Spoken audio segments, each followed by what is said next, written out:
kita kembali belajar kebenaran firman Tuhan. Saya mengambil ayat dari 2 Timotius 4 ayat yang ke-7. Renungan malam hari ini berjudul menyelesaikan dengan baik atau finishing well, menyelesaikan dengan baik. 2 Timotius 4 ayat yang ke-7 saya akan bacakan. Aku telah mengakhiri pertandingan yang baik, aku telah mencapai garis akhir, dan aku telah memelihara iman. Ayat yang sudah seringkali kita dengar tentang bagaimana Paulus menuliskan di dalam surat Timotius ini, kitab Timotius ini, bahwa Paulus menulis dikatakan, aku telah mengakhiri pertandingan dengan baik. Sebuah hal yang menarik yang saya pelajari ketika saya merenungkan firman ini adalah kata telah mengakhiri pertandingan dengan baik. Jadi waktu itu berarti Paulus masih hidup, masih menulis surat ini, dan dia mengatakan aku telah mengakhiri pertandingan dengan baik dan telah mencapai garis akhir.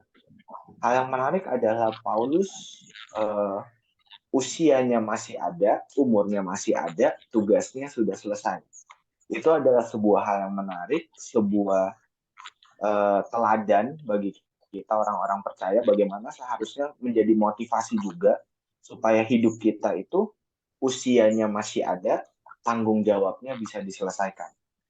Banyak orang yang mungkin tidak menutup kemungkinan kalau kita tidak berhati-hati, kita juga bisa mengalami justru usianya sudah habis, tugasnya belum selesai, atau usianya sudah habis, tanggung jawabnya belum selesai.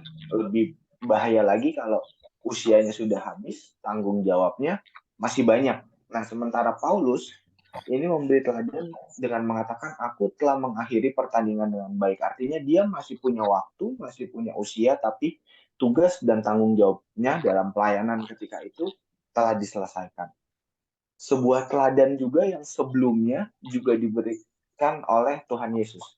Ketika di kayu salib, salah satu kata-kata terakhir dari Tuhan Yesus pada waktu itu adalah sudah selesai.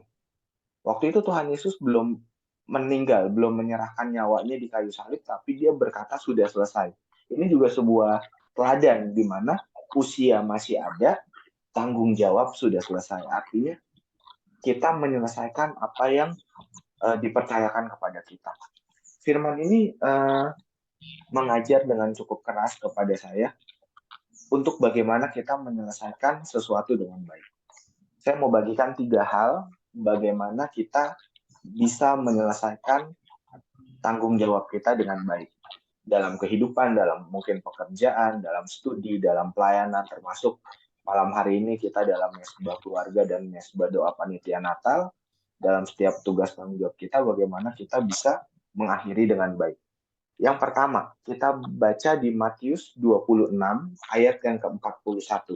Judul perikopnya ini di Taman Getsemani. Jadi ketika Tuhan Yesus berdoa waktu itu, memanggil 3 orang muridnya, berdoa di ayat yang 41, Tuhan Yesus berkata seperti ini. Berjaga-jagalah dan berdoalah, supaya kamu jangan jatuh ke dalam pencobaan. Roh memang penurut tetapi daging lemah. Hal yang pertama, untuk kita bagaimana bisa menyelesaikan dengan baik, dikatakan berjaga-jagalah dan berdoalah. Waktu itu malam-malam, Tuhan Yesus bilang ini malam-malam di Taman Getsemani, menjelang subuh. Malam menjelang subuh, dia berkata kepada muridnya. Bahkan bukan hanya muridnya, tapi 3 orang muridnya yang ia pilih untuk menemani berdoa di Taman Getsemani. Artinya, kalau ke yang lain, kalau istilahnya ke orang banyak pada waktu itu yang mendengarkan Yesus berkata berjaga-jagalah, mungkin bisa sekedar pesan. Kalau kepada murid-murid lebih dari pesan, tapi ini kepada 3 orang murid yang ia ajak berdoa.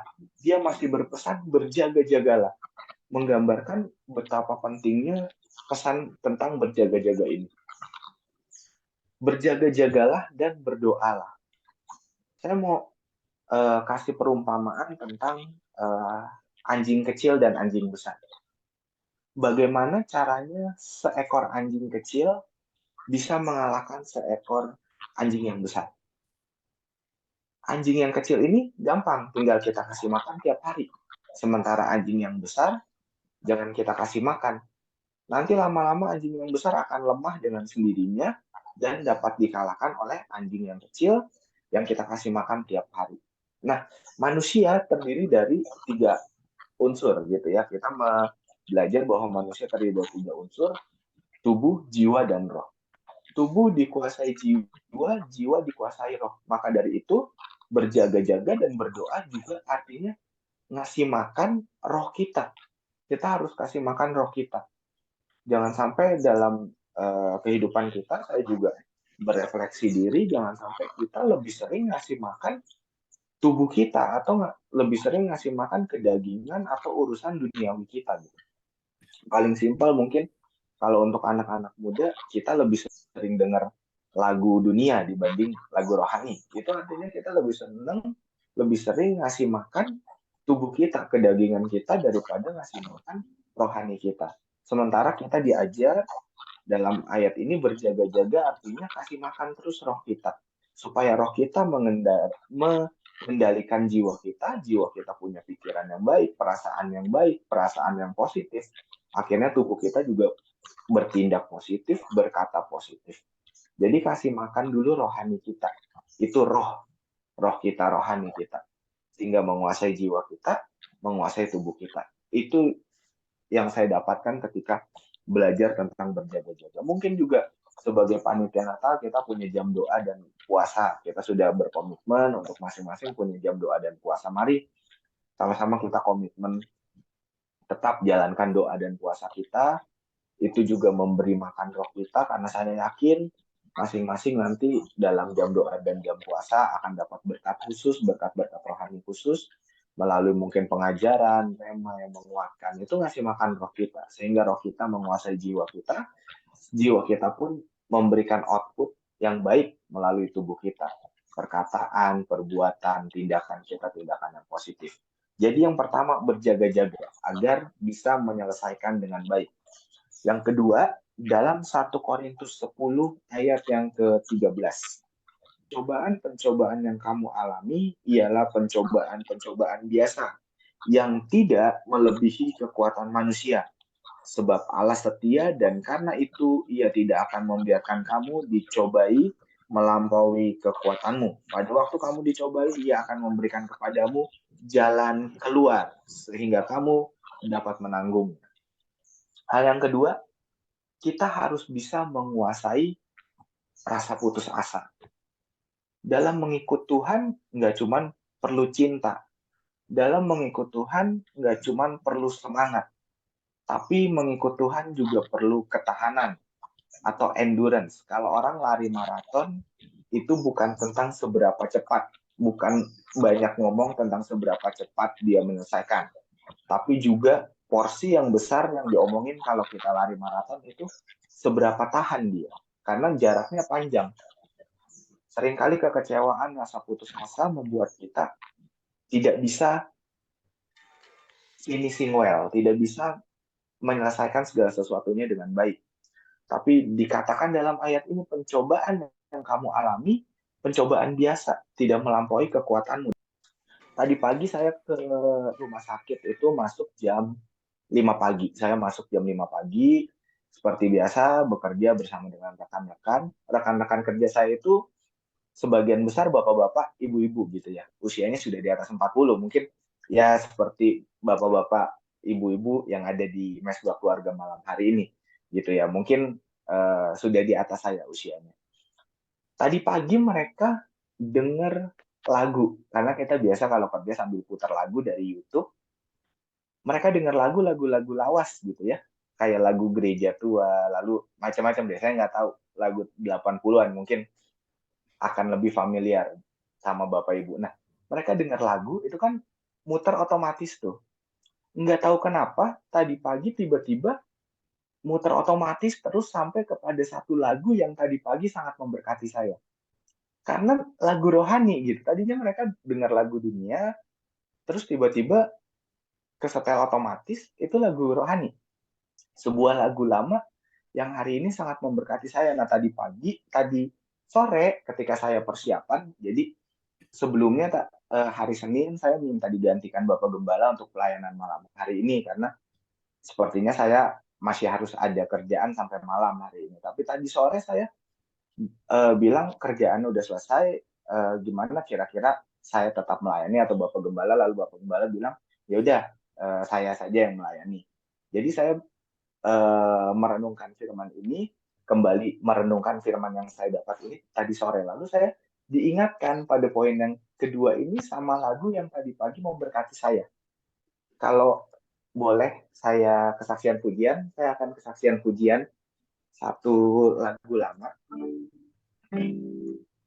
Mungkin Bapak Ibu pernah dengar lagu ini.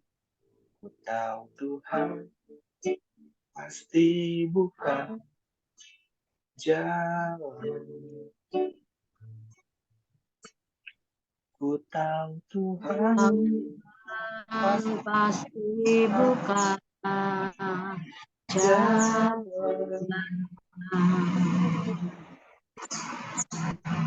Rasaku hidup suci,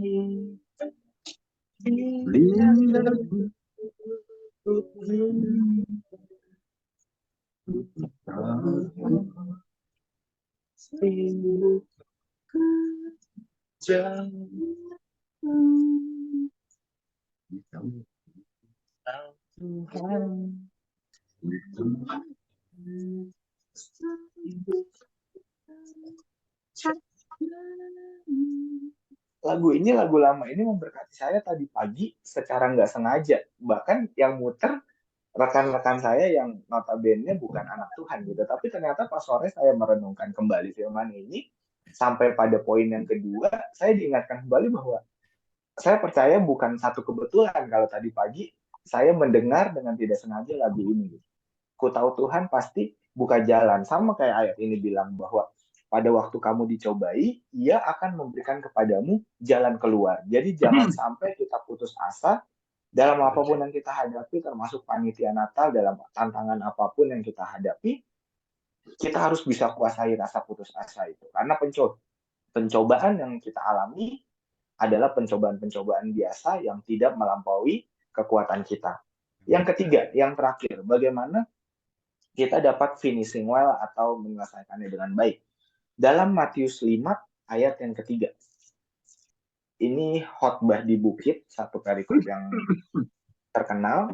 Saya bacakan, berbahagialah orang yang miskin di hadapan Allah. Dalam terjemahan firman Allah yang hidup, kata miskin di hadapan Allah diartikan sebagai orang yang rendah hati.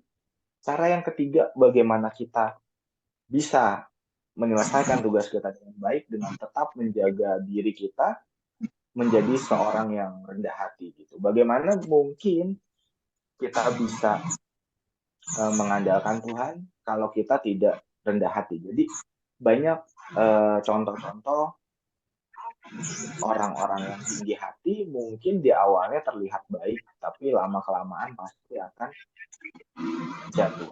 Termasuk salah satunya yang paling terkenal Lucifer gitu ya. Pada awalnya dia adalah malaikat Tuhan yang sangat diberkati, tapi karena kesombongannya ingin menyamai Tuhan, maka justru dia dilemparkan dan dijadikan malaikat yang jahat gitu ya. Jadi kerendahan hati ini poin yang ketiga, bagaimana kita harus terus belajar untuk rendah hati dalam setiap kehidupan kita, dalam apapun yang kita percayakan. Mungkin banyak pengalaman-pengalaman luar biasa yang Tuhan taruh dalam hidup kita, tapi pengalaman-pengalaman itu harus membawa kita lebih rendah hati lagi. Jangan sampai pengalaman-pengalaman luar biasa yang sudah Tuhan berikan justru menjadikan kita seseorang yang tinggi hati. Sekalian, saudara-saudari sekalian, bagaimana kita harus punya teladan seperti Paulus dan seperti Tuhan Yesus. Usia masih ada, tanggung jawab harus selesai. Caranya dengan tetap berjaga-jaga, dengan tetap menguasai rasa putus asa, jangan sampai kalah sama rasa putus asa. Dan yang ketiga, dengan tetap menjadi pribadi yang rendah hati. Kiranya firman Tuhan jadi berkat buat kita semua. Mari kita